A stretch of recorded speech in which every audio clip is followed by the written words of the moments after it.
that the listing agent is the person who's going to call them, or that this contact information is going to go to. Did you know that that is not who it goes to? I know, I know it goes to realtors who pay for the The zip leads. codes, the Yep. leads. Yeah. So usually a realtor will pay for the zip code. And so it just goes to like the highest bidder. Hmm. Or sometimes they sell it in certain demographics. And so they'll pay for a demographic. So it just goes to whoever's going to pay the most money for it. And so, if it was 75757 zip code, they might pay 10 grand a month for all the leads from realtor.com. Or if there's a lot of leads, they might pay 5 grand for a tenth of the leads. And it might be a rotation. They might sell that zip code to 20 realtors that are all paying 5 grand a month. It's all based on the number of leads there are per month in a listing. So they have the analytics on it and they sell it. Realtor.com optimizes it to make as much money as they possibly can off of it, right? So they're just Of selling course. the leads. What's that? Oh, I just said, of course. Yeah. So that's kind of how that works. And then you think, oh, email the agent. If I click email the agent, you're thinking, I'm sending it to the agent who has this house listed, and they're going to respond with a thoughtful piece of information that tells me about this home that's for sale. Guess what happens?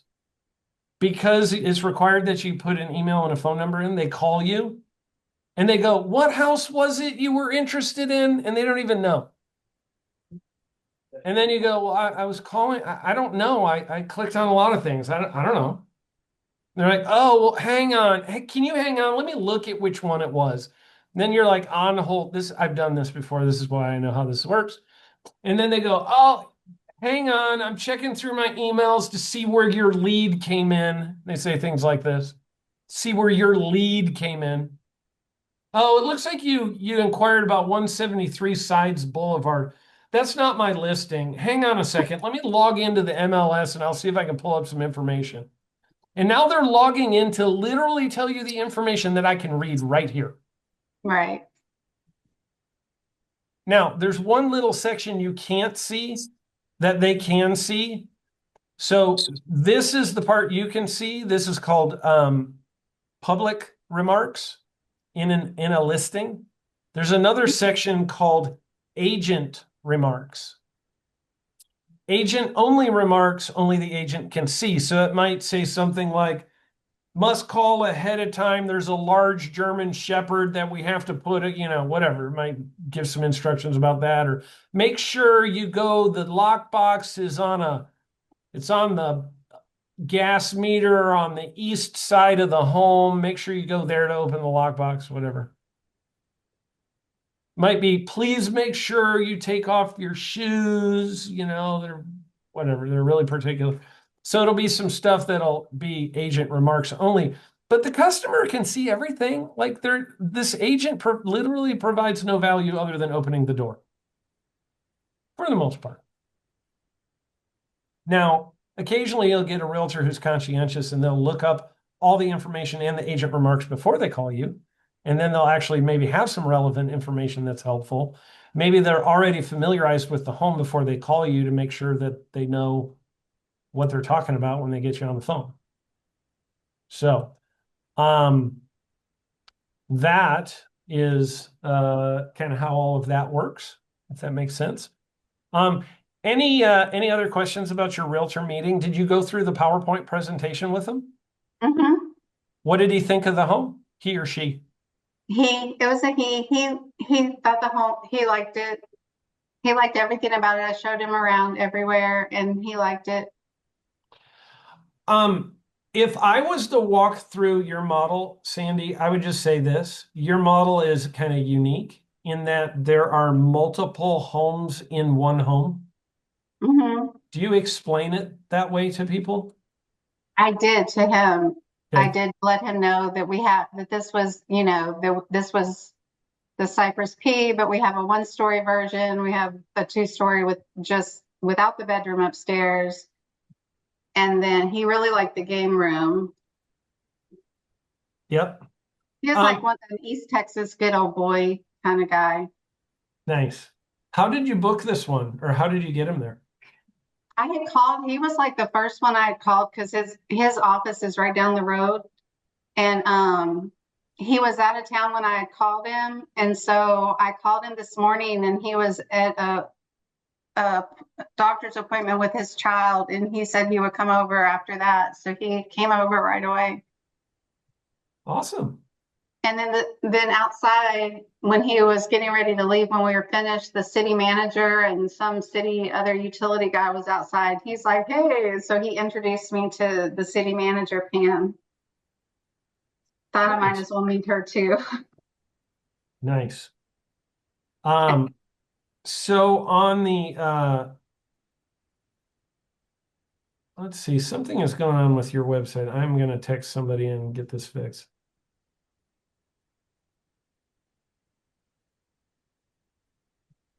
Congratulations, by the way. Sorry I missed the celebration. Thank you so much. You're welcome. It's exciting. It is. This first half, I don't know if that helps. Um, so uh on your walkthrough with him, did you point out to him that you can build it as a 1-story, or you can build it as a 2-story with a game room or a game room, bedroom, and a bathroom upstairs? I did. And when we were in the garage, he was actually talking about clients that have boats.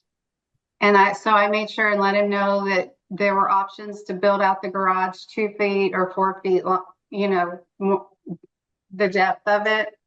Yep, So I that's let him know great. that. That's great. And he was Um, like, "That's good." I think when you got to the end of it, did you ask him if he has any clients that would consider new homes Hmm. that he's currently working with? Yes, I did. And what did he say? He does not have any right now. Okay. He Did said you it's ask kind of him? slow right now. What's that? It's kind of slow right now. Did you ask him how many deals he did last year? No, I like to ask him, like, what kind of volume did you do last year? See where they're at, right. you know? And then ask him, what are your goals for this year? Just see what kind of person you have, you know? Mhm. If I was to ask, a go-getter, they're usually going to be like, trying to increase it, and they'll tell you a bigger number than they did this year. And if you have somebody who's not much of a go-getter, they're going to be like, yeah, it's just slow. Everything's slow. I'm slow. The market's slow. My dog is slow. Everything's slow. You're going to kind of get people who are a little bit that way sometimes. So Right. I just like to ask them. He's the broker. Yes. Does he have agents under him? Yes. How many? I looked at the website. I think there's about 8 of them. And I wondered, I was going to ask you, like, when you have the broker, do you call all the agents too, or do you see if you can stop by there or? I try to get the broker to allow me to come and present the same thing to their entire team. Mhm. I actually asked that broker yesterday that, and she's like, actually, we'd rather come to you so we can see your model home. And I was like, that's even better. I'm like, I love that idea. Because I Yep. suggested I come to them because they're in Crown Point. And she's like, no, we'd rather come to you. I was like, perfect. Yep. So, The highest and best would be for them to do it at your model, and then Mhm. your backup plan would go do it at theirs, go do it at their office.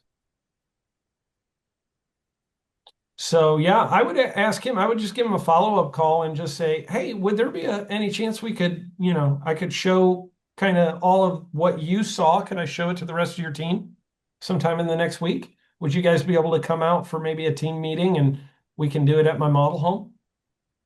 Okay.